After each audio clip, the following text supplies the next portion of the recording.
की जाए 0, अदर को 0 और महागठबंधन को 45 से लेकर 55 सीटें मिलती हुई दिख रही हैं। हालांकि लगातार हम अपने दर्शकों को ये बता रहे हैं कि ये एग्जिट पोल है, ये सटीक नतीजे नहीं है। 14 तारीख को आपको इंतजार करना होगा, लेकिन जनता का मूड क्या है, ग्राउंड पर लगातार हमारे रिपोर्टर्स एंकर्स रहे हैं और ये जो पहला फेज है जिसके लिए 121 सीटों पर मतदान किया गया था 6 तारीख को, उसके एग्जिट पोल के आंकड़े हम रख रहे हैं और उसके हिसाब से देखिए एनडीए के लिए अच्छी खबर है। एनडीए के लिए अच्छी खबर यह है कि 60 से 70, हालांकि उनका दावा है कि 100 सीटें पहले फेज की उनके खाते में है। महागठबंधन की बात की जाए यहां पर 45 से 55, जनसुराज यानी कि पीके की पार्टी की बात की जाए जो कि दावा कर रहे थे कि कुछ कमाल वो बिहार में कर देंगे, लेकिन आंकड़े ये बता रहे हैं कि पीके के लिए अच्छी खबर नहीं है। एग्जिट पोल के मुताबिक पीके के लिए अच्छी खबर नहीं है, क्योंकि पहले फेज के जो आंकड़े 121 सीटों पर वोटिंग की गई थी 6 नवंबर को, उसके लिहाज से अगर देखा जाए तो पीके के खाते में एक भी सीटें नहीं है, तो ये उनके लिए अच्छी खबर नहीं है। लेकिन अगर महागठबंधन की बात की जाए तो 45 से 55, एनडीए की अगर हम बात करते हैं, यहां देखिए एनडीए के लिए सबसे अच्छी बात यह है कि जो उनके दावे हो रहे हैं 100 सीटों के, उनमें 60 से 70 एग्जिट पोल भी उनको दे रहा है शिप्रा।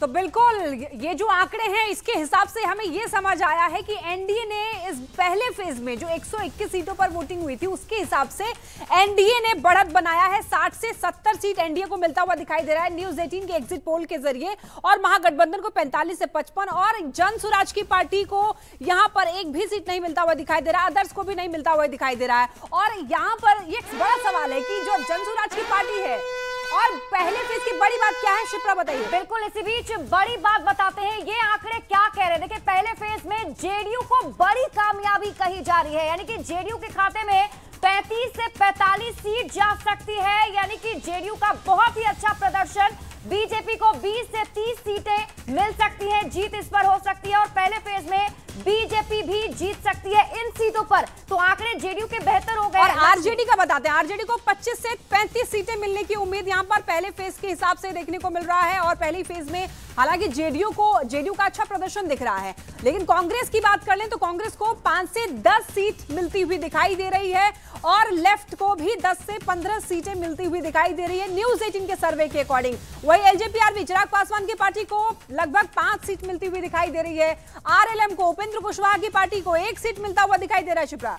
बिल्कुल, और देखिए लगातार हम आपको आंकड़े भी दिखा रहे हैं और अच्छी बात यहां पर ये दिख रही है कि एनडीए की तरफ से बढ़त बरकरार है। पहले फेज में 60 से 70 विधानसभा की सीटों पर एनडीए को जीत मिल सकती है। महागठबंधन 45 से 55 तक का आंकड़ा छू सकता है। जेएसपी यानी कि जनसुराज जो है 0 और अदर्स तो 0 है ही।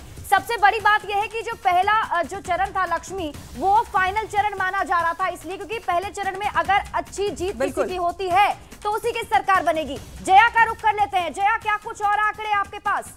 देखिए शिप्रा, क्योंकि लगातार एग्जिट पोल के जो आंकड़े आ रहे हैं वो हम अपने दर्शकों तक रख रहे हैं और लगातार हम ये भी बता रहे हैं कि ये पहले चरण का एग्जिट पोल हम अपने दर्शकों को बता रहे हैं, क्योंकि दूसरे फेज के लिए, आखिरी फेज के लिए वोटिंग खत्म हो चुकी है 122 सीटों पर, वो आंकड़े भी अपने दर्शकों के सामने रखेंगे।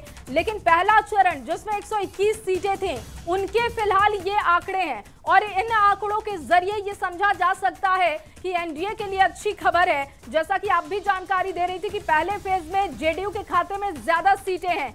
चिराग पासवान को लेकर थोड़ी चिंता कही जा सकती है, क्योंकि दावा बहुत ज्यादा हो रहा था। 29 सीटें कुल उनकी हैं और उनके ऊपर एक बहुत बड़ी जिम्मेदारी है और ऐसे में क्या बड़ी खबर है, लक्ष्मी बताएंगे।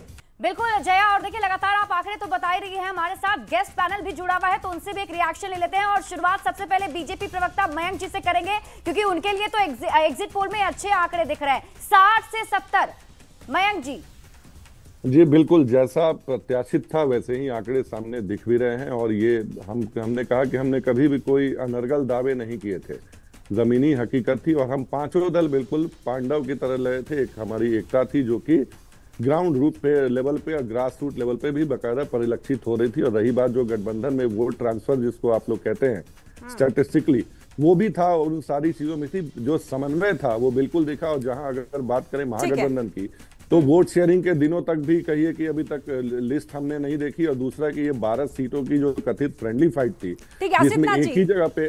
ठीक है मयंक जी, असित नाथ जी से भी जरा रिएक्शन ले लेते हैं। सर, हमारा जो सर्वे है फर्स्ट फेज के लिए, उसमें एनडीए को बढ़त मिलता हुआ दिखाई दिया है, महागठबंधन को कम सीटें मिली हैं। देखिए, मैं किसी सर्वे पर कोई सवाल नहीं उठाऊंगा। मैं बस इतना ही कहूंगा कि 2010 के बाद से जितने भी एग्जिट पोल और ओपिनियन पोल हुए हैं, ज्यादातर नतीजों में गलत साबित हुए हैं। तो